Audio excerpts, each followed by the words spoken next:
Zuleika, this is, you know, it is the, the straw that broke the camel's back. Hindi na namin pwedeng tiisin yung ganito.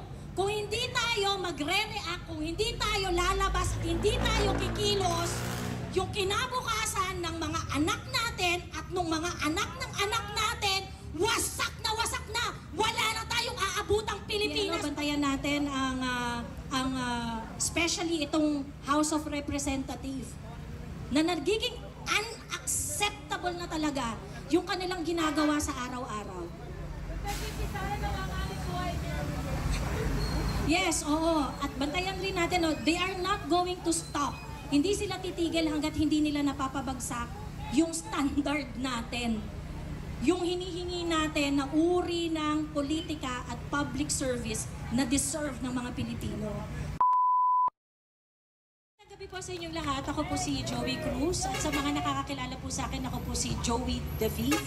Joa DeVive sa social media. Binabanatan po nila si Inday Sara dahil sa 125 million na confidential fund na gusto nilang malaman kung paano ginagastos. Okay? Unang-una, wala silang business para malaman yon. Dahil ang confidential, kaya nga yan naging confidential, dahil hindi mo dapat alam yon. Pero, may mga pera ng bayan na dapat alam natin kung paano ginagastos. At yun yung mga pera na pinagtatayo ng mga flood control projects, yun yung mga pinagtatayo ng mga kalsada natin, ng mga irigasyon, at mga kung ano-ano pang infrastruktura para i-build itong bansang to. Ikaw, Bongbong Marcos, inabuso mo yung salitang nation building nung eleksyon, ka palang balak na buuin tong bansang to!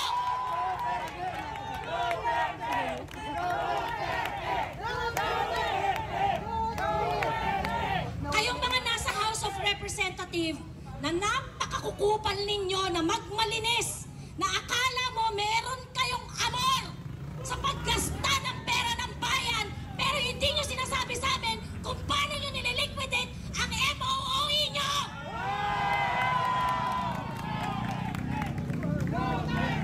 Para sa'yo yun, Martin Romualdez, Dong Gonzales, JJ Suarez, na sangkaterba ang kaso mo sa ombudsman, nagsinungaling ka pa, kumuha ka pa ng clearance, kunwari wala kang kasong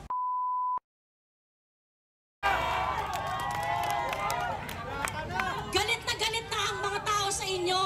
At sa totoo lang, itong nangyaring ito kay Inday Sara at kay Atty. Zuleika, this is, you know, it is the, the straw that broke the camel's back. Hindi na namin pwedeng tiisin yung ganito. Kung hindi tayo magre-react, kung hindi tayo lalabas at hindi tayo kikilos, yung kinabukasan ng mga anak natin at ng mga anak ng anak natin, wasak na wasak na. Wala na tayong aabutang Pilipinas pagtungtong ng 100 taon, 50 years. Lahat ng pera natin nandito na sa mga pamilyang korap lahat.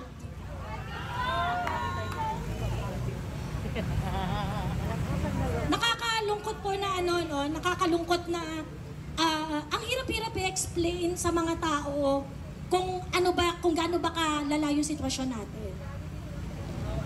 And of course, marami dyan ayaw nila nung partisan na conversation. Pero ngayon po nagsimula na ang hudyat ng pagkilos. And so, ngayon ganito tayo karami. Dapat we take it as a life mission. We take it upon ourselves na tayong mga nandito, i-convert natin ang ating mga kapamilya, ipaliwanag ang tunay na problema ng Pilipinas. Kasi ang tunay na problema, hindi alam ng mga kapwa natin Pilipino kung ano ang problema. At ang problema, yung korupsyon at yung mga buwaya sa House of Representatives na walang pakialam sa paggastos ng pera natin, araw-araw namin pinagpuputahan sa pamamagitan ng malinis na pagtatrabaho, pagkatapos sila gagastusin lang nila sa mga kabit nila.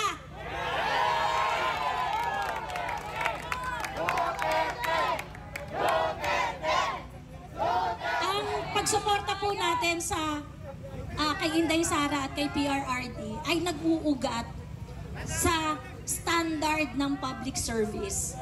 Nakita natin lahat na uubra pala na mag-deliver ang mga politiko natin, na meron palang mangyayari sa bansa natin, na pag nagdesisyon ka at inisip mo ang kapakanan ng mga Pilipino, meron pala tayong magandang magagawa.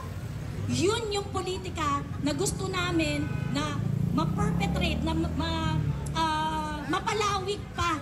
At ito ang maging standard ng bawat Pilipino sa pagpili niya ng leader sa mga susunod na eleksyon, sa mga susunod na mga panahon na kailangan nating magdesisyon.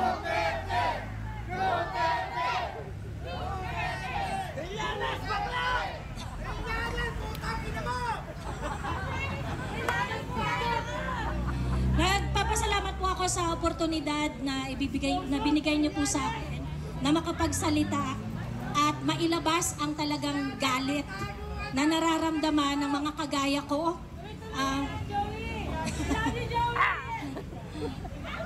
Suportahan po natin yung lumagay po tayo lagi sa tama at kung ano yung mas mapagsisilbihan ang mas nakararami.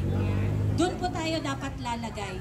Doon po tayo dapat sa prudent spending, paggamit ng pera ng bayan na kung saan mas higit na mapapakinabangan ng mas nakararaming Pilipino. Bantayan natin ang ating gobyerno, bantayan natin ang especially itong House of Representatives na nagiging unacceptable na talaga yung kanilang ginagawa sa araw-araw. Yes, oo. At bantayan rin natin, they are not going to stop. Hindi sila titigil hanggat hindi nila napapabagsak yung standard natin. Yung hinihingi natin na uri ng politika at public service na deserve ng mga Pilipino. Protektahan natin yun. Ngayong gabi po, gusto ko pong maalala ng lahat na lagi itong tinatanong sa akin, Miss Joey, bakit ba tinatawag na honorable yung mga House of Representatives, yung mga senador at saka mga congressman? Bakit ba sila tinatawag na honorable? Okay? Ganito po kasi yun. Okay? Ganito po kasi yun. Okay? Yung mga kongresista natin, meron talaga silang malawak na kapangyarihan. Okay? Meron talaga silang malawak na kapangyarihan. At ang naglilimita sa kanila ay ang honor na protektahan ang kapakanan ng mas nakararaming Pilipino. Ginagawa ba yon ng mga buwaya dyan sa House of Representatives? Hindi. Busy sila na pabagsakin ang mga kalaban nila. Ipasara ang SMNI, pabuyin ang KOJC, ilagay si Attorney Zuleika sa Women's Correctional, ipahiya si PRRD sa walang humpay na inquiry sa mga bagay na naintindihan na ng mga Pilipino na matagal ng panahon na inaprubahan na ng mga Pilipino ang war on drugs ni PRRD, issue pa rin sa mga tanga.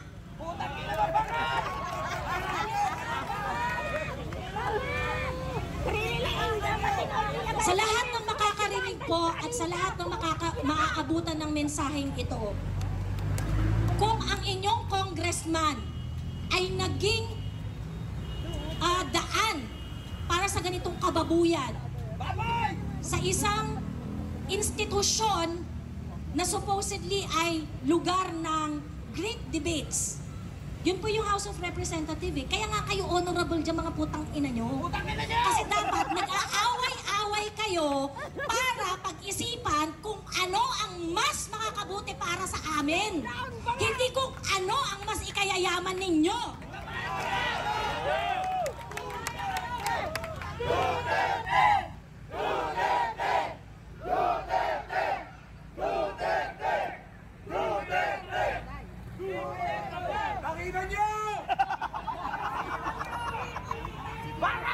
Tandaan po natin, ngayon, sana makaabot po ng mensaheng ito, tandaan po natin, ang tunay na problema natin ngayon sa lipunan ay hindi alam ng kapwa natin Pilipino kung ano ang tunay na problema.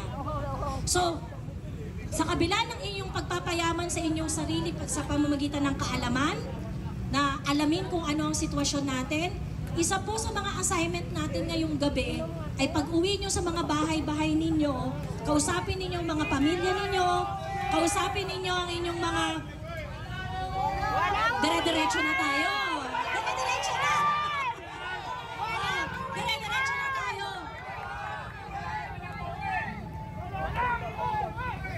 Tuloy-tuloy na to!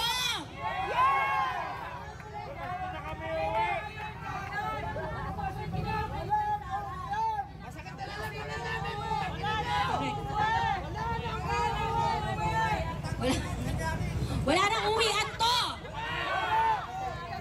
Magparami tayo. Kausapin ninyo ang inyong mga kaibigan, katrabaho, kapamilya. Kasi kung hindi natin gagawin to, at hahayaan natin na magtuloy-tuloy ang ganitong uri ng pamamalakad sa bansa natin, in 2 years, in 3 years, o kung 2028 umabot tayo doon, pare-parehas tayong mamamatay ng dilat sa kahirapan.